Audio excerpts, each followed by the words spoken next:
നിങ്ങളുടെ favourite shows ഇനി ഒരിക്കലും മിസ്സാവില്ല. ഇപ്പോൾ C5 കാണും നിങ്ങളുടെ ഫേവറേറ്റ് ഷോസ് തികച്ചും സൗജന്യമായി. എനിക്കും അറിയാഞ്ഞിട്ടൊന്നുമല്ല, ഏട്ടന് ചേച്ചിന്ന് വെച്ച ജീവന്. അതങ്ങനെ ഇരിക്കുന്നിടത്തോളം കാലം നമുക്കൊന്നും ചെയ്യാൻ പറ്റില്ല. വേണ്ട, ചെയ്യണ്ട. സാനിയ മാത്രല്ല, പെൺകുട്ടികള് ഇവിടെ വേറെ രണ്ടുപേരുണ്ട്. അവർക്കും കൂടെ അവകാശപ്പെട്ടതാ ഒരാൾക്ക് മാത്രമായിട്ട് എടുത്തു കൊടുക്കുന്നത്. അവസാനം 10ന്റെ പൈസ കയ്യിലില്ലാതെ നമ്മളൊക്കെ തെരുവിലേക്ക് ഇറങ്ങേണ്ടി വരുമെന്നാ എനിക്ക് തോന്നുന്നത്. അങ്ങനൊന്നും സംഭവിക്കില്ല എന്ന് നിങ്ങൾക്ക് തോന്നുന്നതല്ലേ? ഒന്ന് പതുക്കെ, ആരും കേക്കണ്ട. നീ വാ, നമ്മളിങ്ങനെ മാറിയെന്ന് സംസാരിക്കുന്നതും ചേച്ചി അങ്ങനെ കണ്ട അത് പ്രശ്നമാ. ഇങ്ങനൊരു പേടിത്തൊണ്ടൻ ഇതാ ചേച്ചിക്ക് വളാവുന്നത്. പറയാനുള്ളത് ഞാൻ പറഞ്ഞു. തടയേണ്ട സമയത്ത് തടഞ്ഞില്ലെങ്കിൽ അനുഭവിക്കേണ്ടി വരും. അന്ന് കയ്യും കാലിട്ട് അടിച്ചിട്ട് ഒരു പ്രയോജനം ഉണ്ടാവില്ല.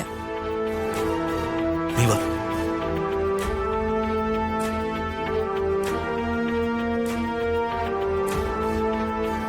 ഇതിനിടയ്ക്ക് നിങ്ങൾ എങ്ങോട്ടാ മാറിയത്? അവിടെ നിന്ന് എന്തൊക്കെയോ കുശുകുശിക്കുന്നത് കണ്ടല്ലോ. എന്തായിരുന്നു അത്? അത് കല്യാണം അടുത്ത് വരെയല്ലേ. കോൺട്രാക്ട് പണിയെന്നും പറഞ്ഞ് നടക്കാതെ വീട്ടിലെ കാര്യങ്ങളും കൂടെ ശ്രദ്ധിക്കണമെന്ന് ഞാൻ ഉപദേശിക്കുകയായിരുന്നു. അല്ലേ ശേഖരേട്ടാ? അതേതായാലും നന്നായി. അങ്ങനെ തന്നെയാ വേണ്ടത്. നല്ല ഗംഭീരമായിട്ടാ ഈ കല്യാണം നടത്താൻ പോകുന്നത്.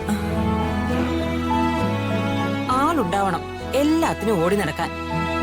അതിന് ശേഖരൻ ബെസ്റ്റാ. എന്തായാലും അതങ്ങനെ സോൾവ് ആയി. ഞാൻ അപ്പോഴും പറഞ്ഞതല്ലേ, കൂടുതലൊന്നും സംഭവിച്ചില്ലല്ലോ. ഹോ, അങ്ങനെ പരീക്ഷ കഴിഞ്ഞു. എന്തൊരു ചൂടല്ലേ. പരീക്ഷ ഹാളിൽ നിന്ന് തുടങ്ങിയതാ. ആ, നിങ്ങൾക്കാർക്കും ചൂടെടുക്കുന്നില്ലേ?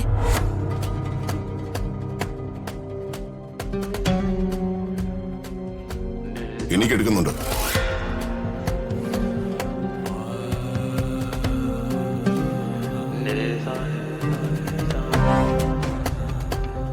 എന്റെ മരുമകളുടെ കല്യാണം മുടക്കാൻ ചിലർ ശ്രമിച്ചു.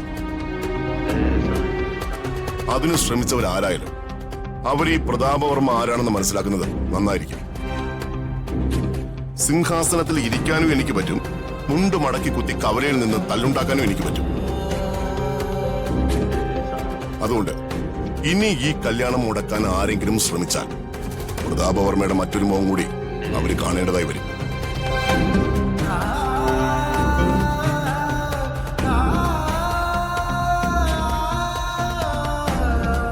ഈ കല്യാണം നടക്കും മോളെ. പ്രശ്നങ്ങളൊക്കെ നിന്റെ അച്ഛൻ പറഞ്ഞു തീർത്തു. അമ്മേ, ആശ്വാസം. അതെന്താ നീ അങ്ങനെ പറഞ്ഞേ? അല്ല, മൊത്തത്തിൽ ചൂടാണല്ലോ, അതിൽ നിന്നൊരു ആശ്വാസം കിട്ടിയെന്ന് പറഞ്ഞതായിരുന്നു.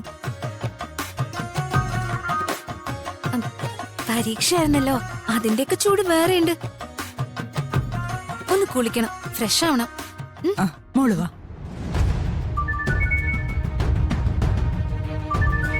ഹലോ, അതെ രാജുവാണ്. ഓക്കെ ഞാൻ എത്തി.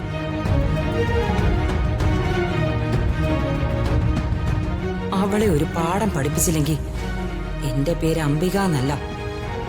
അവളെ ശരിയാക്കി കൊടുക്കുന്നുണ്ട് ഞാൻ. പ്രതാപൻ പറഞ്ഞതുപോലെയൊന്നും അല്ല. അംബിക പറയുന്നതേ ചെയ്യൂ.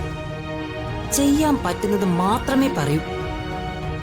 ഡൗൺലോഡ് ചെയ്യൂ C5 ആപ്പ്. കാണൂ എല്ലാ എപ്പിസോഡുകളും സൗജന്യമായി.